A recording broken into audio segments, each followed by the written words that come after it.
الرحمن الرحیم باب فی اشتراک فی الاضحیتی۔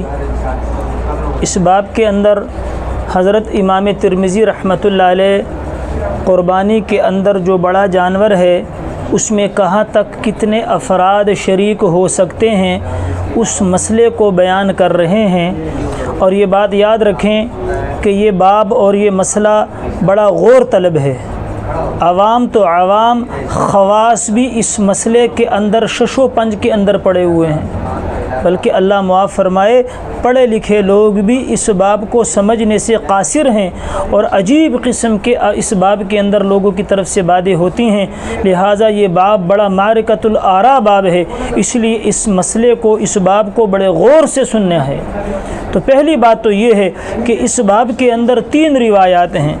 اس باب میں 3 روایتیں ہیں۔ ایک حضرت جابر بن عبداللہ رضی اللہ تعالیٰ کی روایت ہے جو باب کی پہلی روایت ہے، اور دوسری روایت جو ہے نا حضرت عبداللہ ابن عباس رضی اللہ تعالیٰ عنہ کی ہے، اور تیسری روایت جو ہے وہ حضرت علی رضی اللہ تعالیٰ عنہ کی ہے۔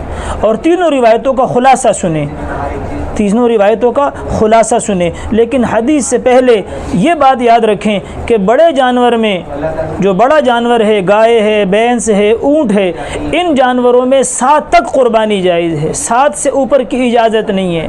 یعنی جو 7 لوگ ہوں گے جن پہ قربانی واجب ہے، وہ 7 بندے مل کر ایک بڑا جانور قربانی کر کے اس کے 7 حصے کریں گے۔ 7 سے اوپر یعنی 8 اور 9 اور 10 یعنی یہ نہیں شریک ہوں گے، صرف 7 تک ہوں گے۔ یہ بات سمجھ میں آئی؟ تو اب اس میں مسئلہ یہ ہے کہ فقہ کی کتابوں میں ایک مسئلہ لکھا گیا ہے، اور اس مسئلے کی وضاحت میں علماء کا بھی سمجھنے میں کچھ تردد پیدا ہو گیا ہے، اس مسئلے کو وہ سمجھ نہ پائے۔ اب یہ مسئلہ اس لیے لکھا گیا تھا کہ بھئی 7 آدمی قربانی مل کے کریں گے، اور جس آدمی کی قربانی یعنی 7 میں سے جس کا حصہ بھی 7ویں حصے سے کم ہوگا، کسی کی قربانی نہیں ہوگی۔ یہ مسئلہ فقہ کی کتابوں میں تمام میں لکھا ہوا ہے کہ کسی آدمی کا حصہ 7ویں حصے سے کم ہوگا تو اس کی قربانی نہیں ہوگی۔ اب یہ مسئلہ جو لکھا گیا ہے یہ اصل میں اس باب کی وجہ سے لکھا گیا ہے، جو باب میں حضرت عبداللہ ابن عباس کی روایت ہے اس کی وجہ سے ہے۔ یہ بات یاد رکھیں، کیوں کہ حضرت امام مالک رحمۃ اللہ علیہ کا مسلک یہ ہے، وہ فرماتے ہیں حضرت امام مالک رحمۃ اللہ علیہ کہ اگر ایک گھر میں ایک فیملی ہے، ایک ماں باپ کی اولاد ہے، وہ 7 ہیں، 8 ہیں، 9 ہیں، 10 ہیں، 12 ہیں، کتنے بھی ہیں، سب ایک بڑا جانور لے کر اگر قربان کر لے تو یہ سب کی طرف سے جائز ہو جائے گی۔ بات سمجھ میں آئی؟ لیکن اگر 2 گھروں کے ہیں، یعنی 2 گھروں کے، ایک گھر میں 3-4 بندے ہیں، دوسرے گھروں کے 3-4 بندے ہیں، تو کہتے ہیں اپنی اپنی جانور قربانی کریں گے۔ ایک بات سمجھ میں آ گئی؟ دوسرا قول جو ہے وہ حضرت عبداللہ ابن عباس کی روایت کی وجہ سے ہے، وہ حضرت اسحاق ابن راہویہ رحمۃ اللہ علیہ کہتے ہیں کہ اونٹ میں 10 آدمی شریک ہو سکتے ہیں، صرف اونٹ میں 10 آدمی شریک ہو سکتے ہیں، حضرت عبداللہ ابن عباس رضی اللہ تعالیٰ عنہما کی حدیث کی وجہ سے۔ اب یہ جو مسئلہ لکھا گیا ہے فقہ کی کتابوں میں، یہ حضرت اسحاق ابن راہویہ اور امام مالک رحمۃ اللہ علیہ کے اس قول سے استثناء کیا گیا ہے۔ بات نہیں سمجھ میں آئی کہ بھئی 7 تک، بڑے جانور میں 7 تک شریک ہوں گے، 7 سے اوپر نہیں جائیں گے، اس مسئلے سے استثناء کیا گیا ہے۔ اور اس مسئلے کی مزید وضاحت اگر دیکھنی ہو تو ڈاکٹر مفتی عبدالواحد صاحب رحمۃ اللہ علیہ نے بہشتی زیور کی پہلے جلد میں پہلا حصہ صفحہ نمبر 435 پر اسی مسئلے کو لکھا ہے۔ جلد نمبر 1 صفحہ نمبر 435 پر اسی مسئلے کو لکھا ہے کہ کسی آدمی کا حصہ 7ویں سے کم ہوگا تو کسی کی قربانی نہیں ہوگی، مثلا کہ 8 آدمی نہ ہو، کیونکہ 8واں آئے گا تو 7 آدمیوں کے حصے میں سے کم کیا جائے گا، یہ مراد ہے کہ 8واں نہ ہو۔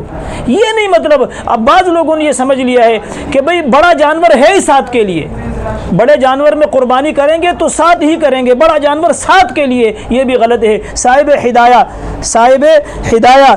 چوتھی جلد میں صفحہ نمبر 444 کے اوپر لکھتے ہیں وَيُذْبَحُ عَنْ كُلِّ وَاحِدٍ مِّنْهُمْ شَاةٌ وَيُذْبَحُ بَقَرَةً أَوْ بَدَنَةً عَنْ 7 وَالْقِيَاسُ أَلَّا تَجُوزَ إِلَّا عَنِ الْوَاحِدِ لِأَنَّ الْإِرَاقَةَ وَاحِدَةٌ وَهِيَ قُرْبَةٌ۔ کیا فرماتے ہیں کہ چھوٹا جانور بکری، چھترا وغیرہ ایک آدمی کرے گا، اور بڑے جانور میں گائے، بھینس، اونٹ میں 7 شریک ہوں گے۔ اب قیاس کا تقاضا تو یہ ہے کہ جانور بڑا بھی ایک آدمی کی طرف سے ہو۔ کیوں؟ وہ کہتے ہیں کہ دم واحد فرد واحد کے لیے ہے۔ بھئی ایک جانور ہے تو ایک آدمی کے لیے ہونا چاہیے، قیاس کا تقاضا تو یہ ہے۔ اب یہ کہنا بعض علماء کا بھی کہ بڑا جانور 7 کے لیے ہے، یہ غلطی ہے کہ بڑا جانور ہو یا چھوٹا ہو، جانور ایک آدمی کے لیے ہے۔ کیوں؟ وہ کہتے ہیں قیاس کا تقاضا یہ ہے، والقیاس اللہ تجوزا، قیاس تو یہ کہتی ہے کہ جائز نہ ہو، اس لیے کہ الا عن الواحدی، مگر ایک آدمی کی طرف سے، اس لیے کہ خون واحدہ ایک ہے، وہی قربتن، یعنی دم واحد فرد واحد کی طرف سے ہے۔ لیکن وہ کہتے ہیں الا ترکناہ بالاسری، ہم نے حدیث کی وجہ سے یہاں پر اپنے قیاس کو چھوڑا ہے، اور وہ حدیث کیا ہے؟ حضرت جابر بن عبداللہ رضی اللہ عنہ کہتے ہیں کہ ہم حدیبیہ کے سال بڑے جانور میں 7 آدمی مل کے ہم نے قربانی کی، کہ ہم نے حدیبیہ کے سال جب عمرہ کے لیے گئے تھے اور حدیبیہ میں روک دیے گئے، وہاں ہم بڑے جانور میں 7 آدمی ہم نے مل کے قربانی کی۔ اور بعد کی تیسری روایت حضرت علی عنہ فرماتے ہیں کہ ہمیں حضور علیہ السلام نے وصیت فرمائی کہ ہم بڑے جانور میں 7 تک جو ہے قربانی کریں۔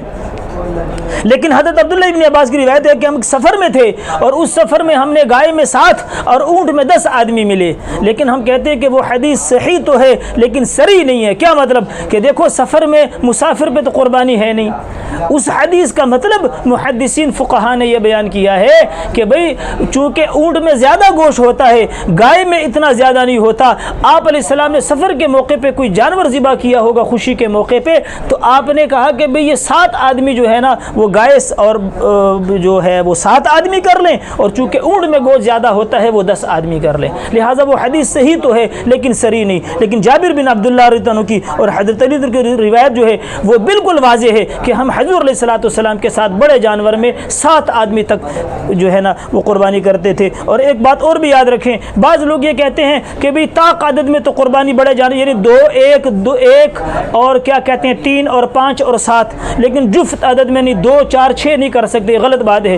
ایک آدمی سے لے کر 7 تک جتنے بھی ہوں گے یہ بڑے جانور میں شریک ہو سکتے ہیں۔ اور ایک اور مسئلہ بھی یاد رکھیں کہ بڑا جانور اگر 3 آدمیوں نے 4 آدمیوں نے بڑا جانور کیا، یعنی قربانی 4 آدمیوں کی ہے، تو جانور کے 4 حصے کیے جائیں گے، 7 حصے نہیں کیے جائیں گے، کیونکہ 7 حصوں کی ضرورت نہیں، جتنے افراد ہیں اتنے ہی حصے کیے جائیں گے۔